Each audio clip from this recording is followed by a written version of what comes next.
Joining me now is Peter Kuznick, co-author of The Untold History of the United States. From Rhode Island, Vladimir Golstein, a professor of Slavic studies at Brown University. From Havana, Cuba, Cristina Escobar, a Cuban journalist, and Jamal Abdi is policy director at the National Iranian American Council. Thanks to all of you for joining us. Peter, as we just heard, the European Union ministers have just imposed more sanctions against Russia. They've extended sanctions. They tell us this is meant to pressure Russia into respecting the terms of the Minsk agreement, which calls on both sides to respect ceasefire lines, withdraw weapons, etc. Is Moscow going to suddenly say, okay, we capitulate, we'll do everything you say? Well, we see how effective the sanctions have been up to this point, getting Moscow to capitulate. But that's almost always the case. The Institute for International Economics did a study in 1997 of all the sanctions regimes between 1970 and 1997, and they found that sanctions were effective in 13% of the cases. So to think that these sanctions are going to work with Russia now, in fact, the opposite is probably happening. Putin's popularity is sky high. Russia is counter-sanctioning against Europe and the United States, and those sanctions are having their own effect. And Russia is now turning more toward other countries for economic relations and trade. Not only China, but all the BRICS countries. So in some ways, the sanction regime is backfiring once again. Vladimir, is there anyone in Moscow losing sleep over these latest round of sanctions imposed, or indeed the sanctions that have already been imposed? Well, my understanding is that majority of Russians actually get more and more angry about the sanctions. They're not losing their sleep. They are going with their life. Sometimes they have to deal with certain privations. But this is rather natural for Russians. They feel right about the events in Crimea and Ukraine. So the more sanctions the West puts upon them, the more tightened they are in their resolve. Of course, sanctions bite certain segments of population, especially wealthy, who have some investment and deals with the West. But these people are in minority, and I think sanctions are supposed to put some kind of pressure on Putin. The paradox is that with 85% population supporting him, the more sanctions there are, the more people will support him. And this 15%, which are either pro-Western or pro-businessmen, they are not probably the best people to bet on. They're not the best people. They were probably corrupt oligarchs to begin with a lot of money invested in the West. Right. And against them. So I don't think, they might be losing it, but are this the people whom the West want to target to influence the Russia? I'm not sure. Okay. Cristina, Cuba, of course, has been the target of U.S. sanctions, world sanctions for decades.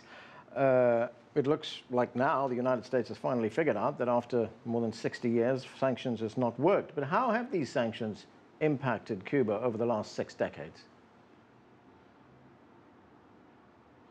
Well, even though the sanctions, and when I speak about the sanctions in the case of Cuba, is not something that happened just one moment in history, but a lot of times the government of the United States has been strengthening these sanctions, and today we call it a blockade, an embargo in the United States, but it's actually a blockade of any kind of trade between Cuba and the world, not only United States. Because when we talk about the sanctions in Russia or in Iran, we're talking about specific sanctions in a specific conjuncture of the history, and it has to do with countries very big, geographically speaking, and in terms of resources. But Cuba is a very small country. We don't have as much resources as these other two countries, and we've been facing this kind of economic war, and not only an economic war in the 60s, we had other kinds of war during more than 50 years. So it has not worked in terms that the main goal of these sanctions were to change the government in Cuba. In that sense, that hasn't been actually successful, but it has caused a lot of effect in the Cuban people because of the economic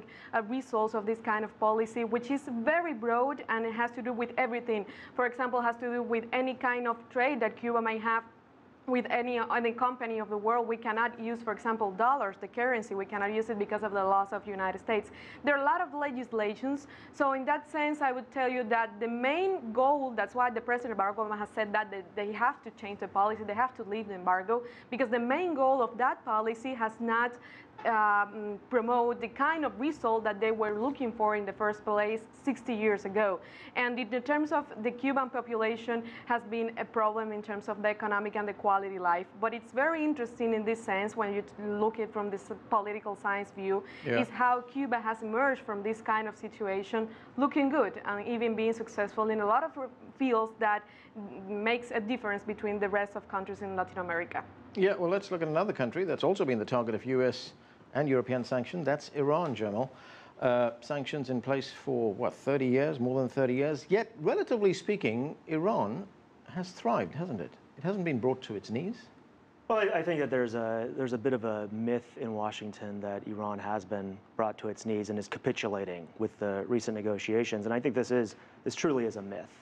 Iran really has expanded its nuclear program. Every time the United States has imposed new sanctions on Iran, Iran has responded with a reciprocal advancement in its nuclear program. And so this notion that the United States just pushed the gas and Iran backed off is actually not accurate. What we have now is the two sides actually willing to come to a compromise. And it's that willingness by the US and Iran to compromise and to see that they were both pushing on the gas and sort of playing this game of chicken that was likely going to end up in a war. I think the lesson of the sanctions is that they were an escalatory tool that so sharpened the decisions on both sides that both sides had to decide, we are going to find a way out of this before we have this disastrous result. Right, Peter, how did sanctions become the go-to policy, foreign policy for the United States especially? I mean, the alternative, as Jamal just pointed out, could be war, but the other alternative, of course, is good old-fashioned diplomacy. Yes. Well, sanctions have a long history. We can trace them back to 432 BC, when Pericles Athens imposed sanctions on neighboring Megara. And they were very effective. It resulted in the Peloponnesian War. So sanctions often backfire. And in the case of the US diplomacy, this has been increasingly a go-to tool since the 1970s, with increasing use in recent decades. So you can say that sanctions are better than war, better than open warfare, but they have very little positive effect usually. What they do sometimes do is narcotize the domestic population. The domestic population thinks that something is being done. So it's very often more symbolic, more of a show. But it does actually often punish people. The people in Iran have suffered as a result of American sanctions. The classic case of a country suffering is US sanctions against Iraq from the in the 70s and 80s and 90s especially. The estimate was that at least 500,000 children died as a result of malnutrition and disease because of US sanctions. And when Madeleine Albright, the Secretary of State, was asked about that, she was asked if the price was worth it for 500,000 children, and she said, we think it is. So sanctions can be effective in a negative sense in terms of punishing people. They're very rarely effective in terms of achieving foreign policy goals. But in that instance that you point out, I mean, it's punishing people who really have no control over making policy. Yes, that's usually the case. What Clinton said he did is he started to have smart sanctions. We didn't see it, obviously, in terms of Iraq. And then under Bush, we started to go toward what we see more as targeted sanctions, so targeting individuals. And even now with the sanctions toward Russia, a lot of that is targeting individuals who cannot travel, who cannot access banking facilities. So we've had different kinds of sanctions. There's a broad range of sanctions over the years. Sanctions can be anything from non-recognition in terms of diplomacy.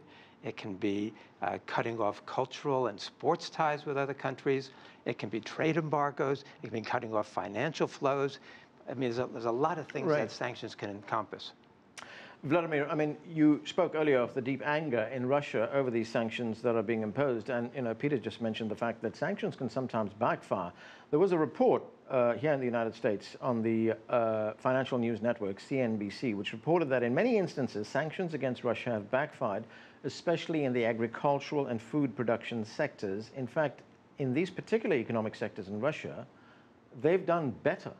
They've become more attractive for the home market, and they've actually increased their revenues. That's absolutely the case. The problem with the United States, they like to impose the sanctions because economically it probably wouldn't bite them back. The situation with the European Union is quite different because, you know, for years, Russia was actually suppressing local production, not supporting it, and exporting goods from Europe, which worked fine for Europe, worked fine for distributors, but it didn't work well for Russian agriculture, for many other industries. Now, in fact, they get a boost. Now they can produce things. So it's one of the examples, economic example, when it backfires. But I would also stress that there are a lot of cultural and psychological situations when it will backfire. Peter mentioned, went to history and mentioned situations of functions and how they you know, sometimes backfire. Let's go to a very important case of 20th century of sanctions, Versailles Treaty. So when Allies imposed on Germany after First World War a fair amount of retribution, sanctions, and so on, it produced tremendous anger in German people. It produced such an anger, and obviously the rulers have to sort of respond. And of course, that was a very bad case, how Germany responded with Hitler, but we end up seeing the war. I'm not saying that that will happen in Russia, but what I'm saying is that, you know, the resolve for population is so strong, population feels so angry about that, anti-American feeling doubled. Now it's, from last year, it's now on the level of 80%. 80% of the population is angry. Right. So even if Putin will try to back off, it wouldn't work. He will be wiped out by some nationalists. So the West have really to know what they're tinkering with. They're really tinkering with a very explosive situation in which they most likely will lose. I don't think they will gain anything. They already lost Russian population, which used to be unbelievably supportive of the West, admiring America, admiring the West. Now they lost it. Well, losing segments of economics. So what are they gaining? It's not clear to me. Okay, Peter, I'm going to come to you in a moment, but we're going to have to take a break right now. Coming up, we'll talk about also about those countries under strict sanctions and what they're doing to grow their economies. Stay with us. You're watching The Heat.